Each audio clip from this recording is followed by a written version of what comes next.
Apa ciri-ciri mereka yang darahnya sudah mulai rusak, pembuluh darahnya sudah mulai tersumbat? Ya kaki gampang kesemutan, gampang baal, kebas-kebas, kalau di kepala yo sering migrain, leher kenceng, tubuh lemah, kalau terjadi sumbatan di jantung akan nyeri dada, sesek dan seterusnya. Itu menunjukkan bahwa sudah terjadinya kerusakan darah dan pembuluh darah. Pertanyaannya lagi, apa yang menyebabkan kerusakan darah dan pembuluh darah sehingga terjadinya kerusakan di sel-sel kita?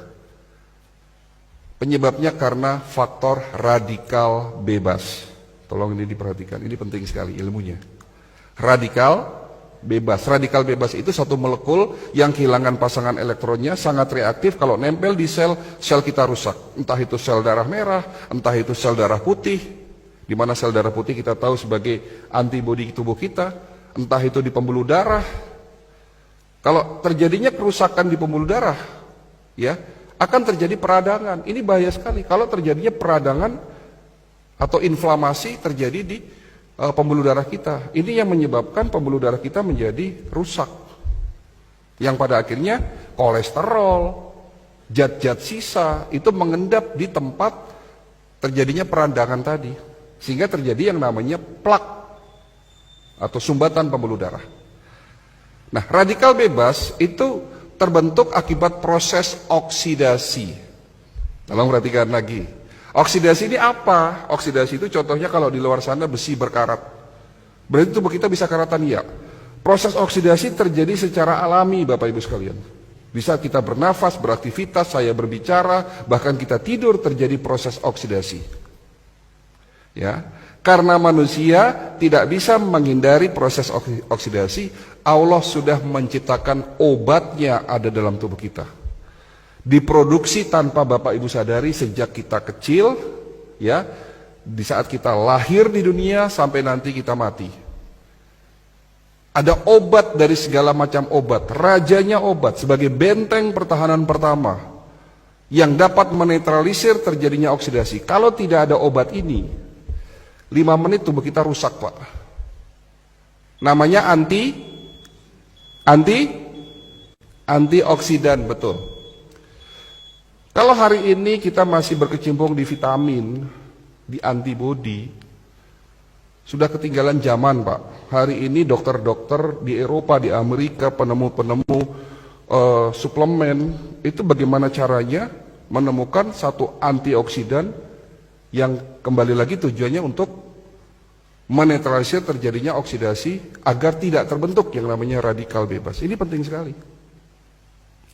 Antioksidan diproduksi dalam tubuh kita. Ada 2, glutathione dan superoksid dismutase. Glutathione itu rajanya antioksidan. Ya. Dan SOD, panglimanya. Ada raja yang memimpin negara, ada panglimanya. Atau Perdana Menteri lah. Jadi yang menjaga tubuh kita itu sesungguhnya bukan antibodi. Antibodi itu benteng pertahanan kedua, Pak. Benteng pertahanan pertama namanya antioksidan, glutathione dan superoksid dismutase. Namun setelah usia Bapak 40 tahun, produksi antioksidan, glutathione dan SOD menurun. Makanya itulah yang disebut tua. Menurunnya produksi antioksidan. Sehingga pada saat usia 40 tahun dan terus bertambah, terjadinya oksidasi yang tidak diimbangi dengan produksi antioksidan, sehingga terbentuk yang namanya radikal bebas. Dan radikal bebas inilah yang mulai merusak pelan-pelan sel-sel tubuh kita. Sudah mulai jelas ya, Pak? Sudah mulai jelas ya? Oke. Tapi Allah Maha Baik. Allah bukan hanya menciptakan antioksidan dalam tubuh kita, tapi juga sudah menyiapkan plan B-nya. Menciptakan antioksidan ada di sekitar kita sebagai obat, sebagai penawar. Ada di mana? Ada di buah dan tanaman herbal. Yang dimana antioksidan itu disebut sebagai prajurit-prajurit antioksidan. Jenisnya ada ratusan. Contoh, resveratrol, antioksidan yang dapat mencegah dan mengobati penyakit darah dan jantung, stroke. Ada di buah yang berwarna merah keungu-unguan. Buah apa itu? Anggur, blueberry, strawberry, buah delima. Terong bukan buah, Pak. Ya.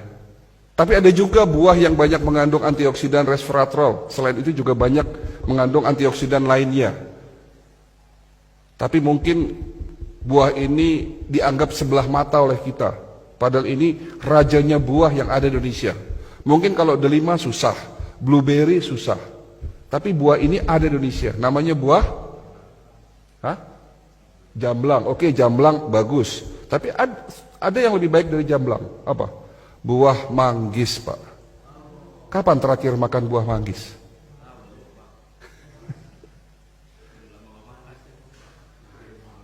Antioksidan namanya lycopene. Dapat mencegah penyakit prostat. Bapak-bapak yang sudah mulai susah kencing nih. Kencingnya tidak tuntas, netes lama. Kemungkinan sakitnya prostat. Dapat dicegah, diobati oleh lycopene. Ada di mana? Buah tomat dan semangka. Tomat dan semangka, makan tomat dan semangka tiap hari. Antioksidan namanya bromelin, dapat mencegah penyakit kanker, tumor payudara. Ada di mana? Buah nanas. Bilang sama ibunya di rumah kalau pengen tidak kena penyakit kanker payudara, makan nanas tiap hari. Dan nanas juga dapat mencegah penyakit osteoporosis karena mengandung kalsium yang sangat tinggi. Untuk mencegah penyakit Alzheimer atau pikun, makan buah alpukat. Untuk mencegah penyakit batu empedu, makan buah apel, dan semua buah mengandung prajurit-prajurit antioksidan. Siapa di antara Bapak Ibu yang setiap hari makan minimal 3 jenis buah-buahan? Siapa di antara Bapak Ibu yang dalam waktu 1 minggu tidak makan goreng-gorengan? Siapa di antara Bapak Ibu yang di rumahnya tidak punya mie instan? Yang di rumahnya tidak punya mie instan, tunjuk tangan. Dan siapa di antara Bapak Ibu yang sudah meninggalkan gula pasir? Inilah jawaban kenapa masyarakat kita banyak yang sakit. Sementara Allah sudah memberikan berkah luar biasa kepada bangsa kita. Betul? Iklim terbaik, tanah paling subur, produsen buah terbesar di dunia, dan produsen tanaman obat terbesar nomor 2 di dunia. Ada 40.000 jenis tanaman obat yang belum kita manfaatkan secara benar. Ya. Antioksidan. Lalu bicara antibodi. Antibodi nggak usah dibahas lah, udah terlalu kuno ya. Tapi itu juga penting, di mana benteng pertahanan kedua adalah antibodi. Dan benteng pertahanan ketiga, ya, proses yang paling penting dari semuanya itu adalah regenerasi sel. Kenapa penyakit diabetes nggak bisa sembuh-sembuh? Ya karena obat yang selama ini kita minum hanya sekedar nurunin gula. Tapi yang harus dilakukan, lakukanlah pengobatan secara holistik. Dibersihkan tubuh kita dari radikal bebas, dinetralisir proses oksidasinya, tentunya dengan herbal golongan fitofarmaka yang mengandung senyawa aktif antioksidan, ya. Lalu dikuatkan imunitasnya dan diberikan herbal atau suplemen yang memiliki fungsi regenerasi sel. Itulah holistic integrated medicine.